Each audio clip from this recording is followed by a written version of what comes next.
आपको बता दें, लखनऊ में बीजेपी की अहम बैठक चल रही है, जिसमें प्रदेश अध्यक्ष भूपेंद्र चौधरी, दोनों डिप्टी सीएम केशव प्रसाद मौर्य, ब्रिजेश पाठक मौजूद हैं। साथ ही संगठन महामंत्री धर्मपाल सिंह भी बैठक में शामिल हैं। लोकसभा चुनाव में पार्टी के प्रदर्शन और आने वाले विधानसभा उपचुनाव जैसे कई ऐसे मुद्दे हैं जिस पर इस बैठक में जमकर चर्चा हो सकती है। तो लोकसभा चुनावों में जो कहीं न कहीं एक कमी रह गई थी, आखिर वो कमी क्यों रही, उस पर मंथन होगा। आगामी विधानसभा चुनावों को लेकर भी यहां पर चर्चा होगी।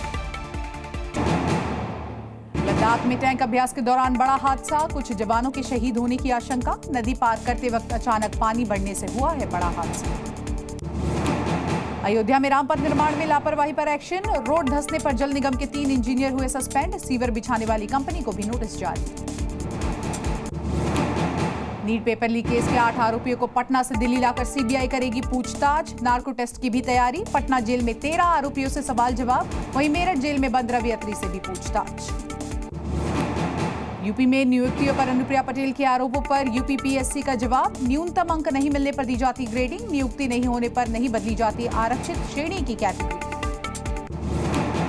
अमरनाथ यात्रा का पहला जत्था पहलगाम बेस कैंप से हुआ रवाना, आज बाबा बर्फानी के दर्शन करेंगे तमाम श्रद्धालु, शाम तक पहुंचेगा पहला जत्था। अमरनाथ गुफा से बाबा बर्फानी की पहली तस्वीर भी सामने आई।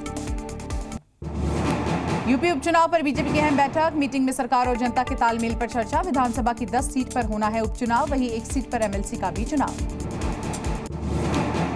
दिल्ली में आज जेडीयू की राष्ट्रीय कार्यकारिणी में कई अहम फैसले संभव, संजय झा बनाए जा सकते हैं कार्यकारी अध्यक्ष, एक राष्ट्रीय उपाध्यक्ष की भी तैयारी। बिहार में पुल गिरने पर आरजेडी नेता तेजस्वी यादव ने उठाए सवाल, कहा डबल इंजन की सरकार में लगातार पुल गिरे, 5 पुल गिरने पर मंगलराज की शुभकामनाएं।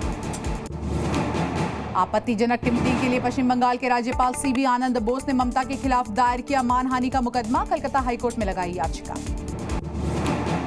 आज पीएम मोदी से मिल सकते हैं कर्नाटक के सीएम सिद्धारमैया, कई मंत्रियों से भी कर सकते हैं मुलाकात, लंबित परियोजनाओं पर करेंगे जमकर चर्चा।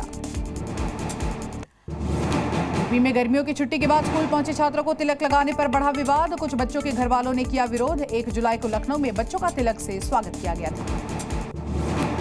महाराष्ट्र के जालना में 2 कारों में आमने सामने की टक्कर, हादसे में मौके पर ही 7 लोगों की मौत, 7 घायल। समृद्धि हाईवे पर हुआ हादसा, हाईवे के बैरिकेड्स को तोड़ते हुए नीचे जा गिरी दोनों कारें। एमपी के उज्जैन में पुलिस के सामने बदमाशों की परेड, असामाजिक तत्वों को पुलिस की चेतावनी, लाइन लगाकर बदमाशों को दिलाई गई अपराध नहीं करने की शपथ। जी न्यूज़।